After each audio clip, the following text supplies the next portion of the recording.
स्वागत है आप सभी लोगों का दोस्तों मेरे आज के इस व्लॉग में। जैसा कि आप देख पा रहे हैं इस वीडियो की शुरुआत में ही मैं आप लोगों को एक रहस्यमय मंदिर दिखा रहा हूं। एक ऐसा मंदिर जहां पर एक राक्षसी की पूजा की जाती है। एक ऐसी राक्षसी जिसे मोक्ष भगवान श्री कृष्ण के द्वारा ही मिला। पूतना नाम था। दरअसल पूतना कंस की भेजी हुई एक ऐसी राक्षसी थी जो कि कृष्ण जी को अपना दूध पिलाकर मारना चाहती थी, लेकिन कृष्ण जी की लीला की वजह से उसे मोक्ष प्राप्त हुआ। यह वही जगह है जहां पर आसमान में उड़ते उड़ते भगवान श्री कृष्ण की लीला की वजह से, भगवान श्री कृष्ण के प्रकोप की वजह से पूतना गिर गई थी और यहीं पर उसका मानो एक मंदिर का निर्माण कर दिया गया। पूतना का यह मंदिर भारत के उन चुनिंदा मंदिरों में से एक है जहां पर राक्षसों की पूजा की जाती है। यहाँ पर दूर दूर से लोग आते हैं और भगवान श्री कृष्ण की इस अनोखी लीला के दर्शन करके आगे बढ़ जाते हैं, जिस तरह से हम भी आगे बढ़ गए। ये मिट्टी का है ना, चढ़ता है भगवान को। सही सुना आप लोगों ने। यहाँ पर भगवान को मिट्टी का प्रसाद चढ़ाया जाता है, क्योंकि बचपन में भगवान मिट्टी खाया करते थे। तब से ही मिट्टी के लड्डू यहाँ पर भगवान के सामने लोग चढ़ाने लगे। तो यहाँ पे जैसा कि अभी पूजा ने बताया, ये नंद बाबा का घर था। पूजा को भी किसी से पता चला। कुछ लोग कहते हैं कि ये नंद बाबा का घर था, तो वहीं पर कुछ लोग कहते हैं कि भगवान श्री कृष्ण यहाँ पर केवल खेलने आया करते थे। आखिर इसके पीछे सच्चाई कितनी है ये बात तो एग्जैक्टली कोई नहीं बता पाएगा। फर्ज हमारा ये बनता है कि इतनी अच्छी जगह आए हैं तो दिल से भगवान का नाम ले और उनकी पूजा अर्चना करके आगे बढ़ जाएं। यहाँ पर जगह जगह पर भगवान कृष्ण की जो भी लीलाएं थी उनकी तस्वीर बनी हुई है। और यशोदा भवन है, माता यशोदा यहाँ पर रहा करती थी। ये भगवान कृष्ण के जो रास होता है उसकी ये तस्वीर है। यहाँ पर ज़मीन पर किसी के नाम लिखे हुए हैं, मुझे ऐसा लग रहा है। पत्थरों में, मार्बल्स में उकेरे गए हैं नाम। इन खंभों को गिनने पर कहा जाता है 84 कभी नहीं होते हैं। एक्चुअल में ये 84 हैं, लेकिन गिनने पर 84 नहीं होते हैं। तो या तो कम होंगे या तो ज़्यादा होंगे। गिन के देखते हैं। 1 2 3 4 5 6 7 8 9 10 11 12 13 14। भगवान बलराम का ये मंदिर है। तो अभी हम नंद बाबा महल से बाहर निकले हैं। यहीं पर भगवान कृष्ण का बचपन बीता ये घर था। यहाँ पर जो खंबे भी आप लोगों को अंदर दिखे, यहीं पर भगवान खंबों में खेला करते थे। तो हम बहुत खुशनसीब हैं, हमें वो खंबे को छूने का और दर्शन करने का सौभाग्य मिला है। तो अभी आगे बढ़ते हैं और ज़रूर आप लोगों को दिखाएंगे कि आगे क्या क्या मिलता है। ये जो आप लोगों को जगह दिखाई दे रही है, ये वही जगह है जहाँ पर भगवान को माता ने एक बार बांधी थी और भगवान ने मिट्टी खा लिए थे। तो उन्होंने बोले मुंह खोल के दिखाओ। तो भगवान ने अपना मुंह खोले और माता को पूरा ब्रह्मांड उनके मुंह में दिखा था। इस वजह से इस खूबसूरत जगह का नाम है ब्रह्मांड घाट। और यहाँ पर दूर दूर से लोग आते हैं, यहाँ पे अपनी तस्वीर खिंचाते हैं।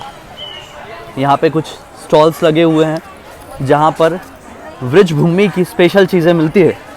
यहाँ पे मूर्तियाँ हैं, बर्तन।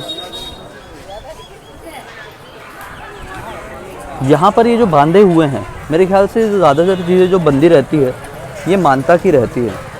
लोग कोई मानता कर देते हैं तो यहाँ पे बांध देते हैं। ये जगह बहुत ही प्यारी है। इतनी भीड़ होने के बाद भी यहाँ पर बहुत शांति सी फील हो रही है।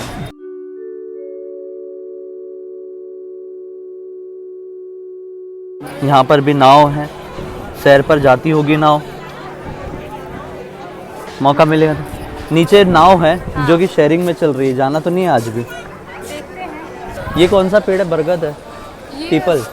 नहीं, कोई और है ना, ये बरगद है ना, ये पीपल और बरगद नहीं है, कुछ और पेड़ है। देखो वो वाला नीम का पेड़ है, बट ये वाला कोई और पेड़ है। ये कौन सा पेड़ है ये पता नहीं, लेकिन ये भी पूजा वाला पेड़ है।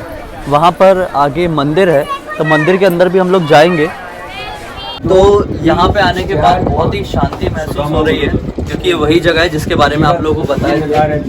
ये यमुना नदी है और यहाँ पे मेरे साथ एक बहुत बड़ा कांड हो गया।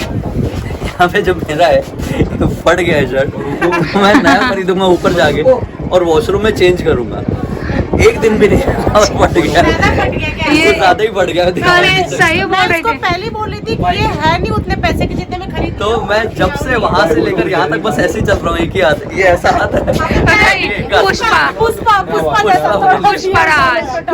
क्योंकि पुष्पा नहीं बनूंगा मैं, तो फिर मेरी पुष्पा भाव कैसा है, इज्जत बदनाम हो जाएगी। पुष्पा ही उतना पड़ेगा मुझे, पुष्पा भाव खड़े यहाँ पे कलर ही कलर हो जाएगा पुष्पा बन गया मैं तो। यार यहाँ पे थोड़ा हम लोग फोटोशूट करते हैं और आगे के लिए निकलते हैं। हाँ। ऐसे ही करवाऊंगा। हाँ चलो ऐसे चलो, स्टाइल स्वैग है वो। अब ये जो जगह आप लोगों को दिखाई दे रही है, इस जगह को यहाँ के लोग नंद महल कहते हैं। लोगों का ये मानना है कि नंद बाबा यहीं पर रहते थे। इस जगह पर प्रवेश करते से ही हमें वासुदेव जी की एक बड़ी सी तस्वीर मिल गई, जिसमें दिखाया गया कि किस तरह से वासुदेव जी ने भगवान श्री कृष्ण को अपने सर पे उठाकर यहाँ पर लेकर आए थे। अंदर जाने के बाद यहाँ पर बहुत सारी मन्नतों के कपड़े बांधे गए। माना जाता है कि जो कोई भी यहाँ पर ऐसे कपड़े बांधता है उसकी मनोकामना जरूर पूरी होती है।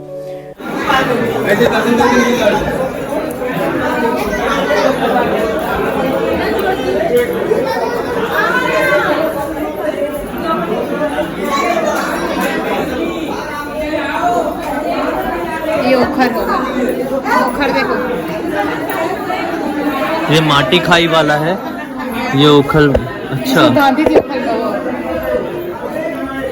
नहीं जरूरी थोड़ी है, वो बांधा वहाँ गया था। ये ओखल जो घर पे रहा होगा, ये वो ओखल है। माखन चोरी की लीला। यहाँ से पूतना का निकास द्वार है, यहाँ से पूतना लेके भागी थी। जैसा कि मैंने आप लोगों को शुरुआत में बताया था, पूतना राक्षसी जो भगवान श्री कृष्ण को मारना चाहती थी, वो यहीं से भगवान श्री कृष्ण को लेकर भागी थी। ये पूतना है।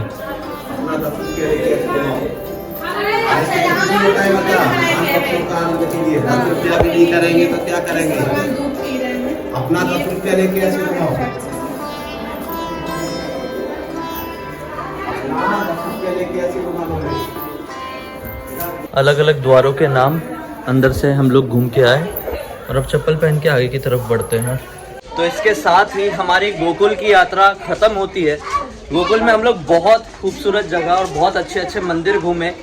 यहाँ पे हम लोग नाव की सैर तो नहीं कर पाए क्योंकि हमारे पास उतना टाइम नहीं था और नाव में हम घूम चुके थे, तो इसलिए अब हम डायरेक्ट यहाँ से निकल रहे हैं वृंदावन के लिए। तो वृंदावन में हमने कुछ जगहें डिसाइड किए हुए हैं, तो इस व्लॉग को यहीं पे ख़त्म करते हैं। अब तक आप लोगों ने देखा है तो thank you so much. Video को लाइक करके अपने दोस्तों और परिवार वालों के साथ ज़रूर शेयर करना, ताकि वो भी घर बैठे अलग अलग जगहों की सैर कर सके। और हाँ, पहली बार चैनल में आया है तो चैनल को सब्सक्राइब करके बेल आइकन दबा के ऑल के ऑप्शन में क्लिक करना मत भूलना, ताकि मैं जब भी नए वीडियोस डालूँ उसकी नोटिफिकेशन आप लोगों को मिल जाए। अभी तो मैं आप लोगों को सैर करा रहा हूँ ब्रिजभूमि की, लेकिन मैं कई बार ऐसी इंटरेस्टिंग कहानियाँ और किस्से आप लोगों को सुनाता हूँ, जिससे जानकारी भी बढ़ती है, साथ ही साथ मनोरंजन भी होता है। चलिए कल फिर से मिलते हैं एक और धमाकेदार वीडियो में, तब तक के लिए बहुत बहुत धन्यवाद। आपका दिन शुभ हो। बाय।